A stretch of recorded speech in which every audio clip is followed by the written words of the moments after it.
कूर्ग, वो जगह जहाँ वाइल्ड लाइफ, मौसम, वाटरफॉल्स, कल्चरल हेरिटेज और ब्यूटीफुल लैंडस्केप्स मिलते हैं।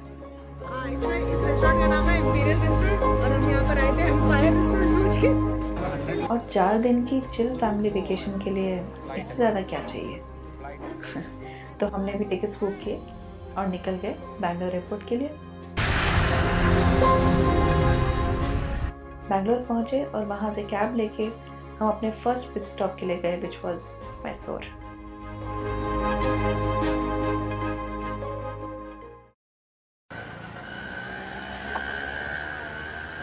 बैंगलोर से कूर्ग ऑलमोस्ट 300 किलोमीटर्स दूर है, यानी इसको बाय रोड कवर करने के लिए 5 घंटे लग जाते। तो हमने मैसूर में पिट स्टॉप लिया। बैंगलोर एयरपोर्ट से मैसूर 3 घंटे दूर है, तो कार में गेम्स खेलते हुए हम इजीली पहुंच गए।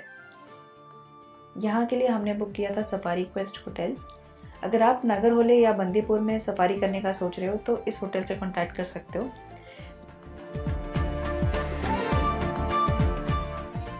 ये लोग जीप सफारी करा देते हैं with extra cost.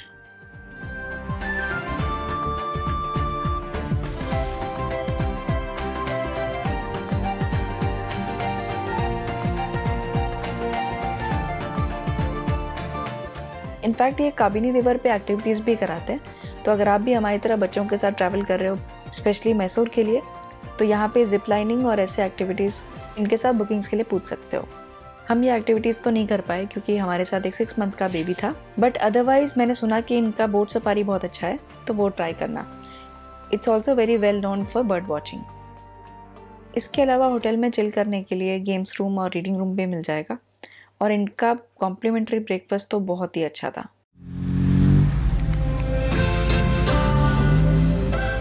So next morning हमने ब्रेकफास्ट किया और हम निकल गए for the very famous Shri Chamarendra zoo, also known as Mysore Zoo. Mysore Zoo TripAdvisor पे नंबर 2 टूरिस्ट स्पॉट है, and rightly so. This is one of the oldest zoo in Karnataka and it's about 250 acres with over 1400 animals from 25 different countries. तो ये zoo तो जाना बनता है।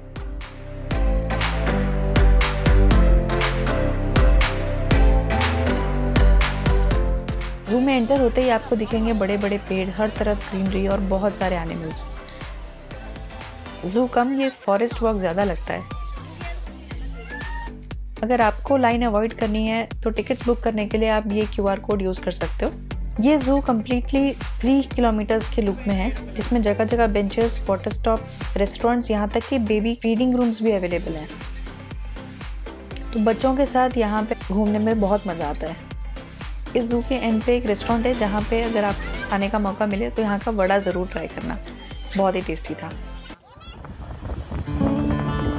मैसूर से Coorg about 120 kilometres है वाया मैंगलोर हाईवे, तो कार में कुछ 2.5 घंटे लगते हैं। कूर्ग में हमने बुक किया था Amritara Ambatty greens resort.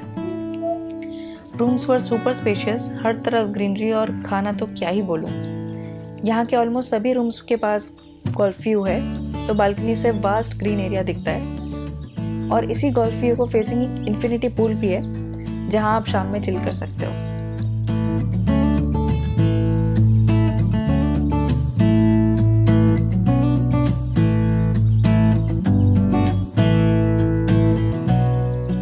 This whole property is spread over 30 acres in the midst of lush green hills of Coorg.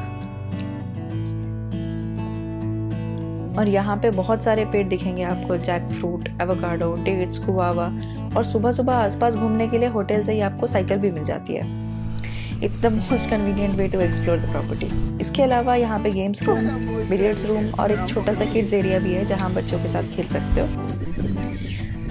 It's somewhat expensive, but the food quality, staff and pool made it completely worth it. Total पैसा वसूल। तो बस आज हमने यहाँ पे rest किया और पूल में चिल किया, preparing for the next day.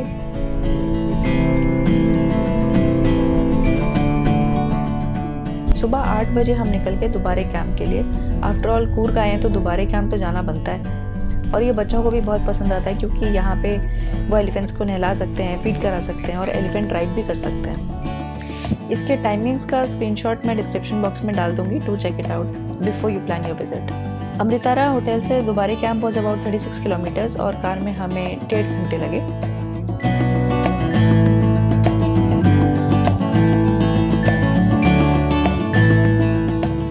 तो हम यहाँ सुबह 10 बजे पहुँच गए और इतनी लंबी लाइन देख के हम हैरान हो गए। तो पता चला कि रिवर में इतना पानी ही नहीं था कि बोट चल सके, इसलिए सब लोगों को खुद ही रिवर क्रॉस करके जाना पड़ रहा था। खैर गिरते पड़ते 1 घंटे में हमने रिवर क्रॉस किया और हमें बिल्कुल लास्ट टिकट मिली कैंप में एंटर करने के लिए।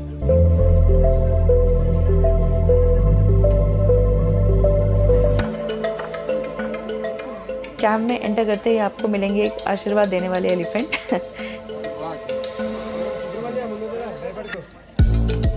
और बहुत बड़ा सा एरिया दिखेगा जहाँ पे एलिफेंट्स को रखा जाता है। यहाँ आने का प्लान कर रहे हो तो make sure you wear comfortable shoes to walk around the camp area. Elephants देखने के अलावा Dubare camp is also famous for bird watching, boating and nature वॉक्स।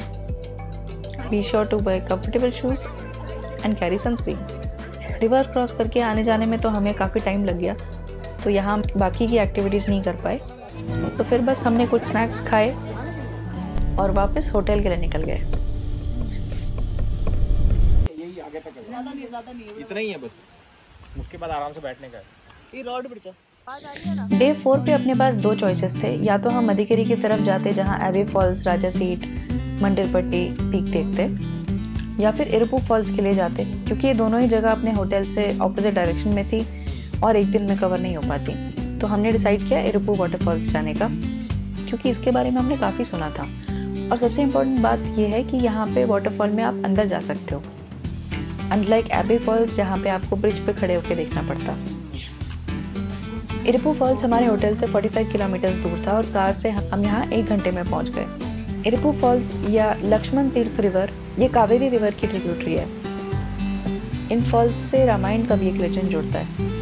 कहते हैं जब राम और लक्ष्मण सीता माँ को ढूंढ रहे थे तभी लक्ष्मण जी का एक तीर ब्रह्मगिरी हिल्स पे जाके लगा, तब जन्म हुआ लक्ष्मण तीर्थ रिवर का। इरुपु फॉल्स का रास्ता फॉरेस्ट के अंदर से ही जाता है। ऑलमोस्ट 100 स्टेयर्स और एक ब्रिज क्रॉस करके यहाँ पहुँचा जा सकता है। बस यहाँ भी ध्यान रखें कंफर्टेबल शूज़ पहनने का, और अगर एक चेंज ऑफ क्लोथ्स लेके आ सकते हो तो वाटरफॉल में टाइम स्पेंड करने के बाद वहीं चेंजिंग रूम्स भी मिल जाएंगे। क्योंकि हम मई में गए थे जब मानसून पूरी तरह आया नहीं था, तो पानी बहुत तेज़ नहीं था वाटरफॉल का, और इसीलिए हम इजीली एंजॉय कर पाए फैमिली के साथ। इसके बाद हम निकल गए निसर्ग धाम के लिए। ये इरुपु फॉल से अराउंड 80 किलोमीटर्स था और वहाँ पहुँचने में हमें 2 घंटे लगे। निसर्ग धाम is a 64 acres island on Kaveri River covered with bamboo, sandalwood and teak trees। और ये भी फेमस है नेचर वॉक्स के लिए, बर्ड वॉचिंग के लिए। यहाँ पे भी बच्चों की एक्टिविटीज़ होती हैं जैसे जिप लाइनिंग, बोट राइडिंग, और बच्चों का एक प्लेग्राउंड भी है। अगर हम ऑलरेडी मैसूर ज़ू नहीं गए होते तो ये जगह उसका बहुत अच्छा अल्टरनेटिव है। हम ऑलरेडी मैसूर ज़ू देख के आए थे, इसलिए यहाँ पे एनिमल्स देखने का किसी का खास मन नहीं था, तो हमने अपने नेफ्यू को बस जिप लाइन कराया और वहाँ से निकल गए। इसके बाद हमने मोस्टली टाइम अपने होटल में ही स्पेंड किया। So this was our 4 days itinerary for Mysore Coorg trip. अगर आप अपनी फैमिली के साथ ट्रिप प्लान कर रहे हो तो let me know in the comment section and I will be happy to help you out. Thanks a lot video को यहाँ तक देखने के लिए। If you liked it give it a thumbs up and I will see you in my next one. Bye bye.